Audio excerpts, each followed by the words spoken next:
Afternoon, everybody. Welcome to Talking Real Estate with Champions Real Estate Team here at Berkshire Hathaway Home Service Ambassador Real Estate Company. My name is Mark Wehner II, team leader here at Champions Real Estate Team. Every Wednesday we jump on here and go over what's gone on the real estate market over the last 7 days. We like to start out with a quick tip. So, quick tip today: one thing that where you're selling a house or buying a house, one document that you will come come to see is the seller property condition disclosure statement. So let me pull that up here quick so you guys can get a good idea of what that calling it all entails. So by law, whether you're selling a house, buying a house, but when you're buying the house, you have to receive a copy of this prior to entering into the contract. So sometimes if that seller doesn't have one, you can make your contract contingent upon you receiving one, as well as reviewing it at the same point and making sure there's any questions or anything that you have on that. So what this whole document is, it's kind of going over everything about the house that the seller knows about it. Sometimes one thing we see on here is, if you have somebody that's flipping a house may say, well, I never lived in the house. I don't know anything about the house. Well, that seller may be maybe looking at the house, and they've gone through that entire house. Even though they haven't lived in it, they may have taken some walls down. They may have found some mold. They may have found this or found that. They still have to, by law, disclose any of those adverse material facts that they have found out in that house. So as it goes down here, it kind of talks about what is working, what is not working, kind of as far as your appliances, electrical systems, and things. Just because they check off that the clothes or the washer and dryer are working does not necessarily mean that that is included in the sale of the house. Anything that's on here is just kind of your knowledge. If you want something as far as personal property, appliances, things like that, make sure that is written in the actual purchase contract so that that is actually staying with the house. So those are things that you got to pay attention to. And your Champions Real Estate Team, we make sure that we go through that stuff with a fine-tooth comb and just clarify with that seller what's staying, what's not, and make sure ultimately that that is in writing. Because if it's not in writing, it doesn't really hold water when it comes down to all that kind of fun stuff. So other things that may be on here that you want to take a quick note of like the heating and air conditioning, what year they installed, maybe they know, maybe they don't know. That's also why getting a home inspection is also important in that regards. And looking at those type of things. After part two here, so part two of the property condition disclosure statement. So basically anything that the seller checks yes on, they're on the page 4. I'll show you there's a blank paragraph that they have to fill out what happened, what was the remedy, what's going on. So basically on here, like on let's see here, part A, section 1, is usually the roof.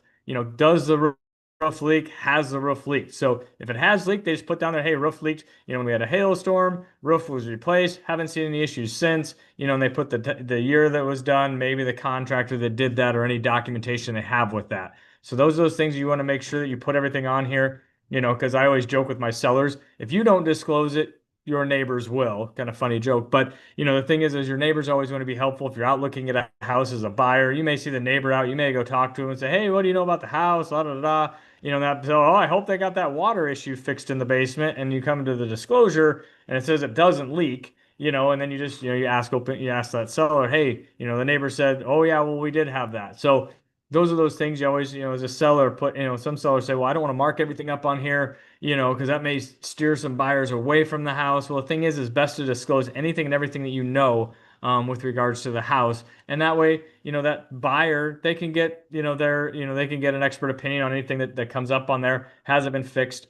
So, I look at it that if there are a lot of things on here that are checked off yes, and in that paragraph they explain it, that shows me that basically that seller has maintained that property. If something was leaking, they fixed it. That way there's not an ongoing leak that they know about. Oh yeah, we'll get to it later. We'll get to it later. Next thing you know, it becomes a bigger issue that comes up in there. So, like we said, settling foundations, anything like that they know. There's environmental issues as far as any toxic materials, lead-based paint, that type of stuff. Title conditions, do they have clear title to sell that house? Are there any bankruptcies or anything like that they know about? Is there any access to the property that they may or may not have? Any easements, those type of things? Isn't it a floodplain? There's a lot of things on here that, as an agent, we go over with our buyers and our sellers, making sure that they understand the questions and they fill it out to the best of their knowledge.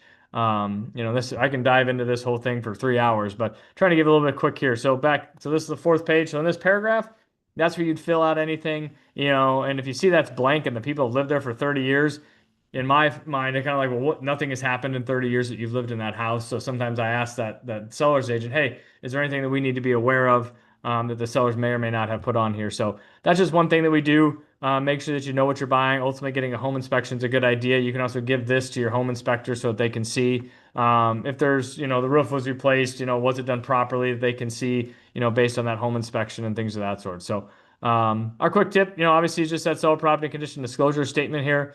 So if you have any questions on it, feel free to reach out to us here at Champions Real Estate Team. My number's down here at the bottom, 672-7670. I'm happy to help you with that. So let's jump into what's gone on in the real estate market here. So over the last 7 days, pull it up. We had 590 new listings go live in the last 7 days. So obviously we had the Memorial weekend. So, it's down probably about, what are we down? 70, 80 listings from the previous week. Sorry. We were probably at 650 to almost 700 new listings that went live over the last couple weeks, respectively. So not surprising, obviously down, holiday weekend. People just want to enjoy the weekend, things of that sort. But obviously our numbers from new contracts didn't go down much. I think what was it last week we had 429. So we actually had more contracts written on a holiday weekend than the previous week. So some people think, people take holidays off. Not necessarily. I was writing contracts and doing that kind of stuff, personally, with my clients and things of that sort. So we had 360 happy new homeowners over the holiday weekend. So congratulations to them.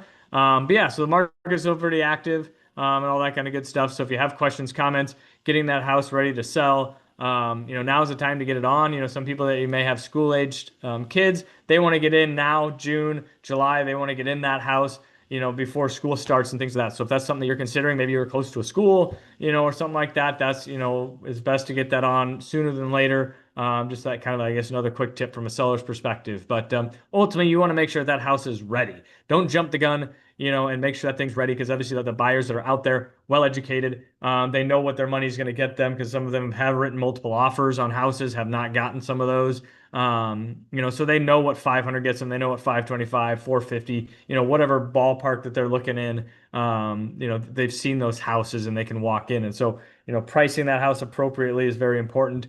Strategically pricing that to maximize your equity from a seller's position. But yeah, let's take a look at the 30,000 foot view here. So 30,000 foot view, we kind of, I guess the highlight of this one on the existing homes, we went over 1,000 homes. First time since I think about November of last year, we have 1,000 existing homes on the market. 3,374 existing or total houses on the market in the Omaha, Lincoln, and MLS, Douglas, Suffolk County, down to that 1968. About 950 new construction homes. That number's kind of hovering right around that 950, 920, I think we were at last week. So some of those new ones are coming online. 2.4 months supply of inventory. Our average sold price went up again at 346, was 345. So we're seeing that obviously supply and demand, is what's going to typically determine that. Cost of goods for the new construction and things of that sort. So, but yeah, so that's kind of what's going on in the real estate market. The mortgage world, we're kind of about 6.75 to 7%, depending on credit score. So there's kind of a range out there, depending on credit score, things of that sort, debt to income ratios, on all that kind of fun stuff. So if you have questions on that, reach out to us. We're happy to help you. Jump on, give you kind of a rundown of what's going on in the real estate market. We get a good game plan for you specifically, and happy to help you. Whether that's next week, next month, next year, just get a game plan ready to rock and roll for you. But like I said, any questions, reach out down here. 672-7670. Obviously, any social media, like, subscribe, comment, all that good stuff. We're happy to help. So take care and have a great week, and see you soon.